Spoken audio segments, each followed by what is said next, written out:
Today on Something You Should Know, do you ever get that feeling that someone is watching you or staring at you? So, are they? Do humans actually have the ability to sense that? Or is it all in your imagination? Plus, starting your own business. It sounds appealing.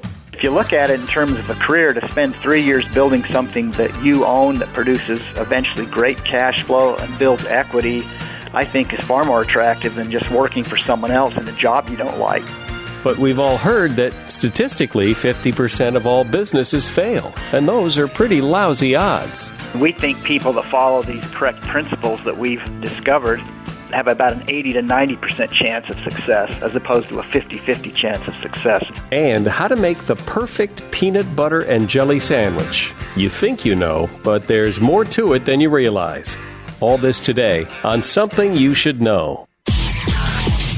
Something you should know. Fascinating intel, the world's top experts, and practical advice you can use in your life today. The Something You Should Know podcast with Mike Carruthers. Hi, welcome.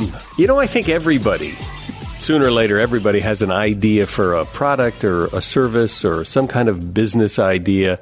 But something stops an awful lot of people from taking it any further than just the idea phase. So I'm anxious for you to hear my guest today, who's going to perhaps help you get from idea phase to actually starting your own business. So I imagine that you've been in that situation where you get that feeling that someone is watching you, that you're being watched even though you can't see anybody. Or maybe that you're being stared at from across the room, someone who's out of your field of vision, but you just get this sense that they're staring at you, that you can feel their eyes burning a hole in the back of your head. So are people staring at you, and can you tell when people are watching you, even though you can't see them? Probably not. A study by researchers in Australia has found that human beings don't really have the capacity. We don't have the ability to tell that someone is watching us, and that our belief that people are watching us is completely wrong. It usually happens when we're in a state of mind of doubt, or we're unsure, and that's when we start to think that people are watching us. Even that sense you get that people are judging you or making comments about you, that's usually wrong. No one is noticing us as much as we think they are. There's something called the spotlight effect, and that is this idea that we think everybody's noticing everything we do that's wrong. This happens, a perfect example of this is when you go to the gym for the first time, or when you first start going to a gym, you think that everybody's watching you, that they're noticing whether you're doing the exercises right or how much weight you're lifting, and that they're paying attention to that and making judgments about that. And the fact is, no one is. In fact, they're more worried about other people noticing them because of this spotlight effect. We all think that everybody's noticing us, that there's a spotlight on us, but everybody has that spotlight, and they're all concerned about their own spotlight, and nobody's noticing you. The life of the entrepreneur. It sounds so glamorous in the abstract, but the reality is that starting a new business is a lot of hard work. Most new businesses do fail, and it isn't easy.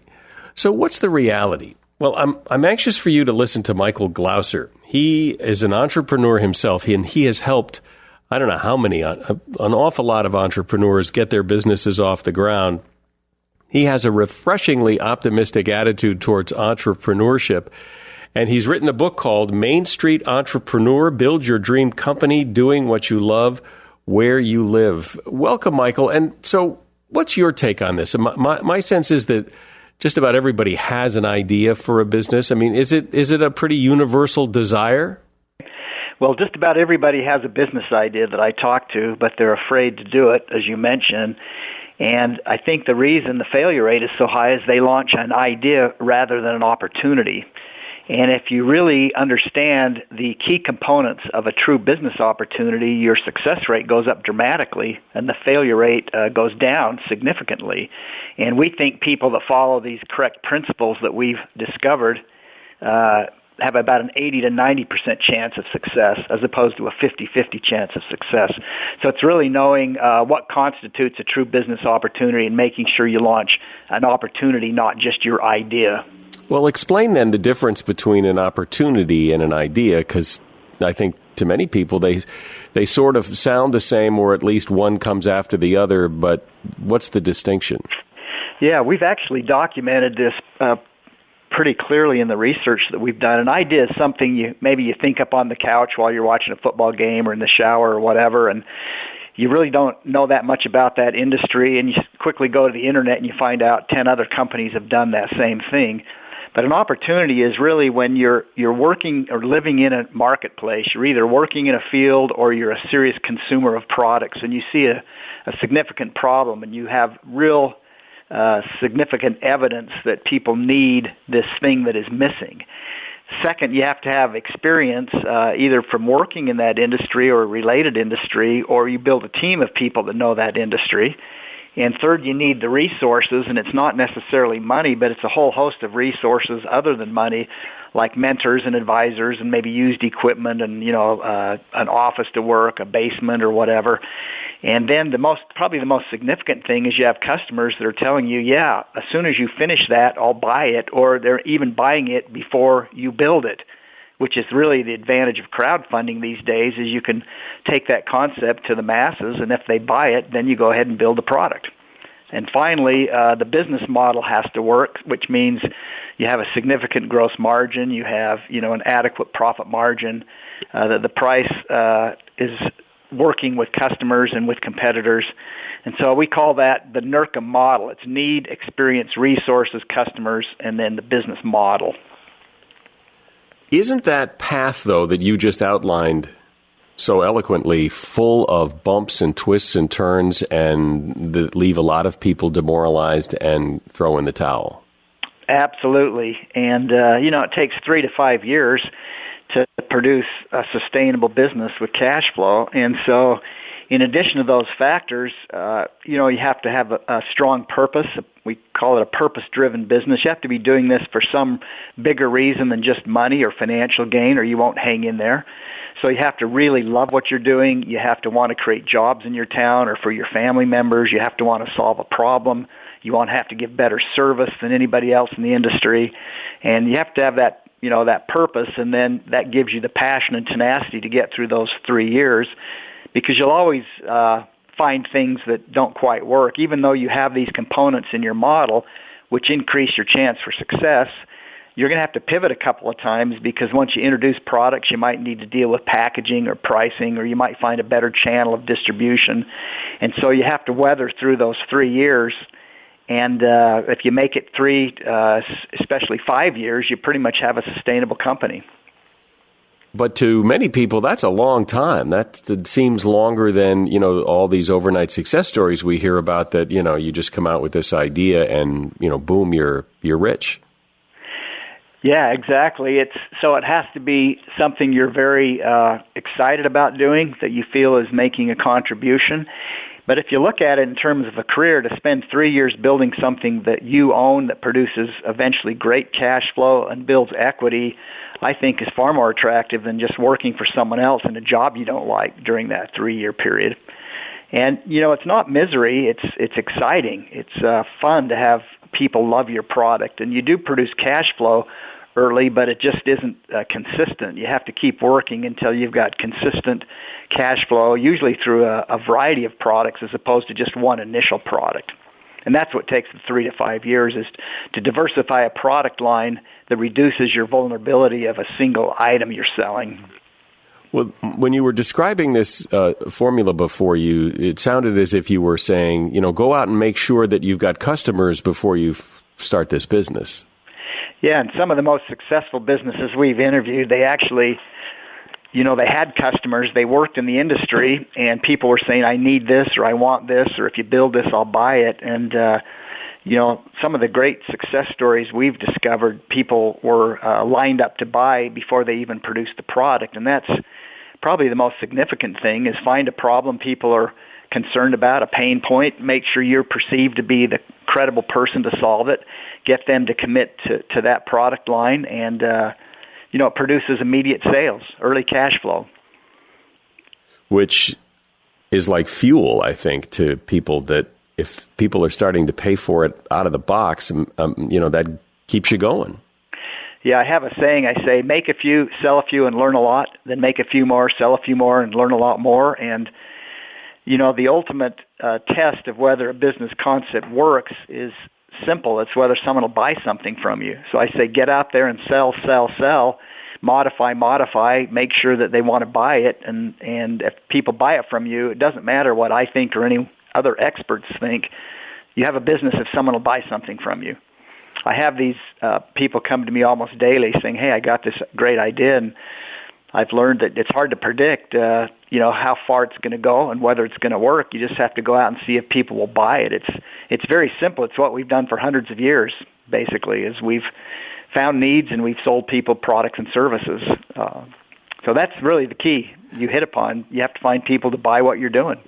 But you mentioned the word that gets a lot of people nervous, and that is you have to go out and sell. And a lot of people don't like that idea, don't feel like they know how, they feel it's, they think of the sleazy used car salesman, and they just don't, they're not a seller. They'll make the product, but they don't want to go out and sell it. Yeah, as an entrepreneur, you're selling consistently. You're selling yourself, your credibility. You're selling to partners, to investors, to banks. You're selling to team members. You're selling to customers. But it's not, the typical sleazy sales,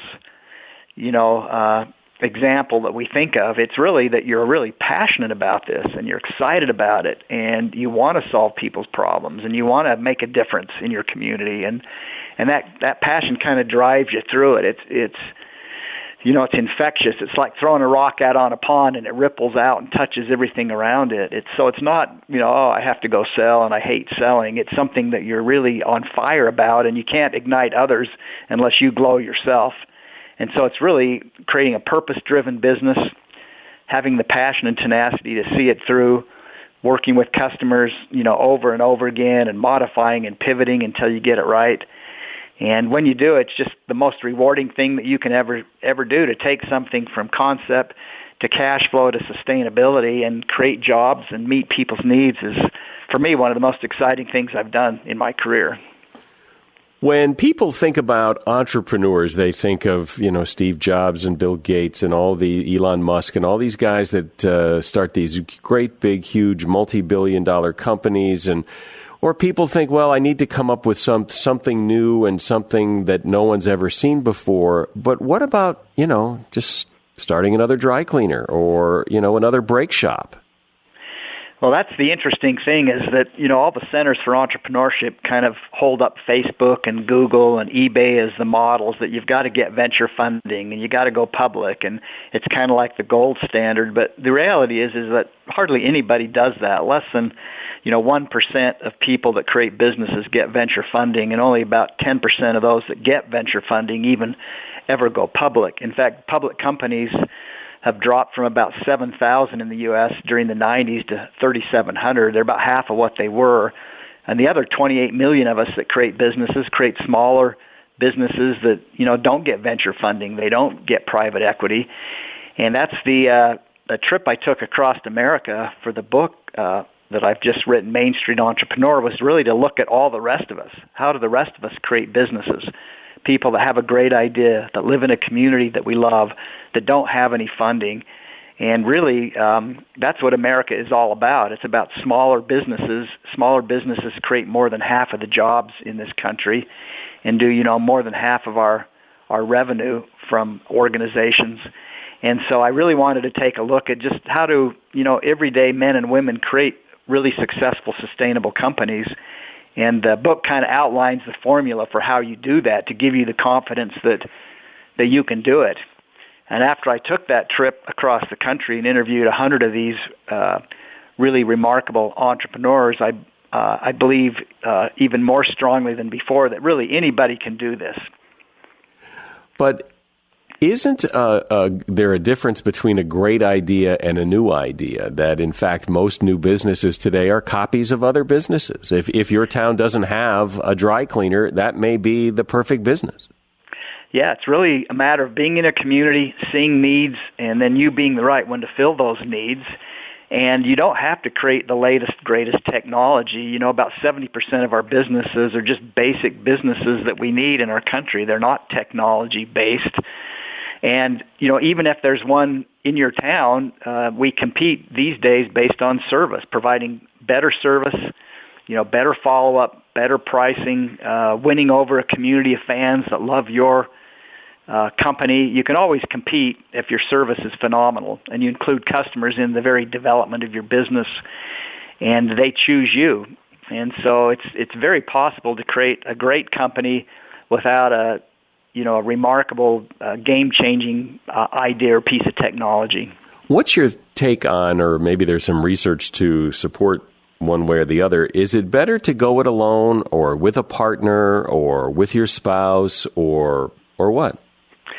That's one of the things we found in the hundreds of interviews we've done over the last 20 years is that, you know, the successful entrepreneurs build teams. They don't go it alone. They don't hold things close to the vest. They have a good, clear understanding of who they are, what they do well, and what they do not do well.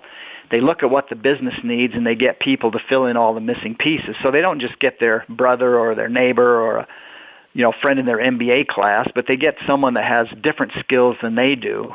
And if you build a team of entrepreneurs that cover all the bases of what is needed in that venture, and then you let everyone else have that entrepreneurial ride with you, that's really your best chance of success. You just can't go it alone. It's too slow. You miss a lot of the key skills, and you might eventually make it, but the real winning companies always have a team of entrepreneurs, a core team, as opposed to just one individual going solo. But does that typically mean equity partners, or does that mean you just hire people?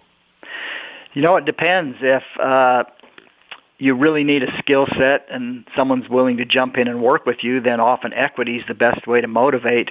But you don't necessarily need to give equity. You just need to let people participate in the upside. If they're helping you build a successful company, there ought to be profit sharing, sharing of revenues, pay for performance. There ought to be a system in place where they feel like they are participating and benefiting as they contribute to the success of that organization. And usually it is early on. It's, a few people, 2, 3, maybe 4 people that share ownership in the business. We see a lot of people online, the bloggers and the people who seem to be doing just fine and think, well, gee, all I have to do is stay home and either sell something online or write about my day or something, and people will give me money. It's pretty hard to do. That space has gotten so busy and so noisy that to provide content online and, use advertising to generate revenue is just getting tougher and tougher to do. You really have to create a product or a service that is missing or that you can do better than someone else. And you have to be willing to put in the time and the energy and again, have that purpose as your foundation that carries you through, the difficult times that you will for sure face when you build a company. What are some of the big mistakes you see people make over and over again that either derails them or, prevents them from even getting started? Well, again, I see people launch ideas rather than opportunities. They really don't know the market very well. They don't have a lot of experience with it. They don't understand the competitors. They don't, understand the channels of distribution. They just jump into something, and then they burn through all their passion, their resources, their team members, their money, way before they gain any kind of traction. So that's one of the things that we see is they launch an idea rather than an opportunity, and they can't ever make it sustainable. Another thing is they build the wrong kind of team. They get friends or neighbors or cousins or brothers or people that are just like them, so they have people in the organization that can't contribute in critical areas, and so pieces are missing, and then they later have to figure out how to get these people out of the company and get the right people in the company, which is very, very painful. It's just like going through a divorce. I see organizations that don't ever pivot to multiple resources, multiple revenue streams. So they'll just launch a single product line and push it and won't diversify to create sustainability through, ultimate other means of cash flow. service systems that don't break. It's easy to give great service to your customer when you're the only one providing that service, but as you start growing, you have to have a system where every single customer that patronizes your business is treated the way that you would treat them as the founder of that company. And so they often don't create those systems. They grow too quickly, and people are very, very frustrated, and people talk on social media, and you lose customers fast if you don't get positive reviews. So those are some of the main things we see that take businesses down early on. You talked in the beginning here about crowdfunding, and it sounds so intriguing that people will give you money before you really get started. But how realistic is that, and how many people actually do it successfully? And maybe more importantly, isn't launching a crowdfunding campaign a pretty serious and time-consuming business? Yeah, it used to be that there weren't that many people trying to raise money through crowdfunding, and your campaign might go viral, and you might pick up all kinds of new people you've never met or that don't know you. But I launched a crowdfunding campaign recently, and there were 143,000 new projects that week. And so really you have to build a social media following, you have to build some credibility, you have to link with magazines, journalists, writers, PR companies, and you have to have something that's very unique, and you have to almost do a countdown with your social media following and through your articles saying, hey, in 30 days this is going to launch. Get ready, it's going to be really cool. And then in 15 days it's going to launch. Okay, we're launching next week. And you have to have people pretty much ready to put money into it the minute you launch. If it doesn't get traction the first few days, it usually does not fund. Most successful crowdfunding campaigns, you have about half of your backers in place as soon as you launch, and the first week you've met about half of your goal. And if you do that, you'll almost always fund. But if you launch something and you don't have those backers or sponsors in place and ready to put money into it day one, it probably won't make it. So there's a lot of work, a couple months of work before you launch a campaign to ensure that it funds. So what we do, we go out and we have our backers, our social media followers, our customers. We've had sponsors that really like the product we're creating and say, yeah, we want this, we'll support it. And so day one you launch, and you get 50-60% of your funding the first week, and then you pick up the rest of the followers that way. But it is a lot of work. You can't just launch something and hope that it goes viral. Do most new businesses launch with just the entrepreneur's own money, or maybe, mom gives them some money, and that's how where does the money typically come from? Or is there a lot of bootstrapping where there really isn't a financial investment? It's just a lot of sweat equity.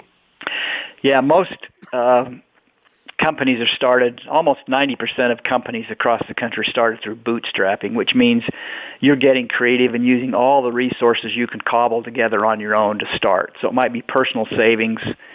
It might be resources, equipment that you already own. It might be some partners that have agreed to come and work with you and put a little bit of money into the business. It might be other people's resources. You may be borrowing things. You always borrow before you rent, and you rent before you lease. And so it's really just getting very creative with whatever resources you can pull together. And the goal, again, is to create a quick prototype, get it into the market, and see if people buy it. And if they buy it, then you start having cash flow, and then you build with your own cash flow, which is what most companies do. Yeah, so most people aren't crowdfunding. Most people aren't getting venture capital or angel investors. Most people are just in their garage getting it done. That's by far the vast majority of small business owners are doing it that way, through bootstrapping.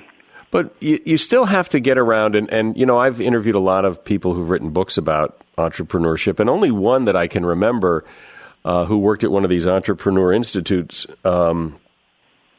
really brought up the downside of entrepreneurship, that it's not, this panacea of wealth and riches.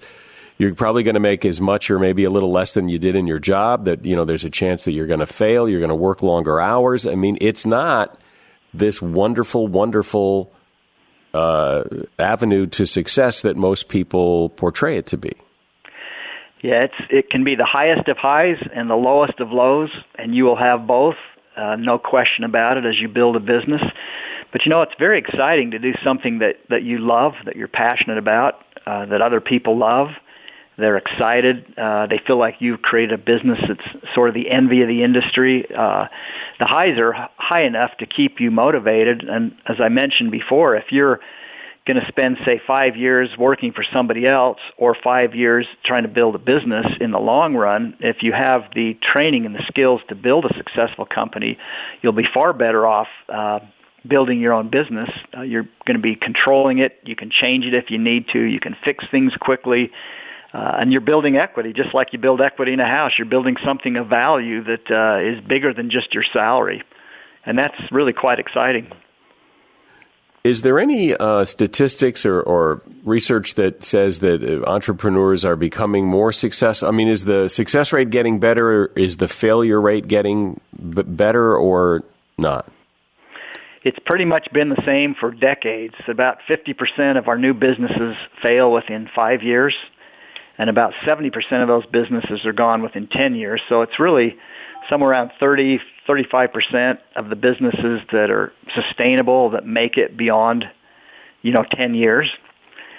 And so, again, it goes back to what I've said earlier, that if you launch an idea, you're going to probably fail. If you launch a real opportunity, you wait till all the pieces are in place. You work on your resources. You work on customers. You work on verifying the need. You work on the business model, and then you wait to launch until you've got some customers ready to buy, or some customers that have already put in purchase orders, and you launch. You're going to be one of those that survives and makes it beyond that 5-year and 10-year period.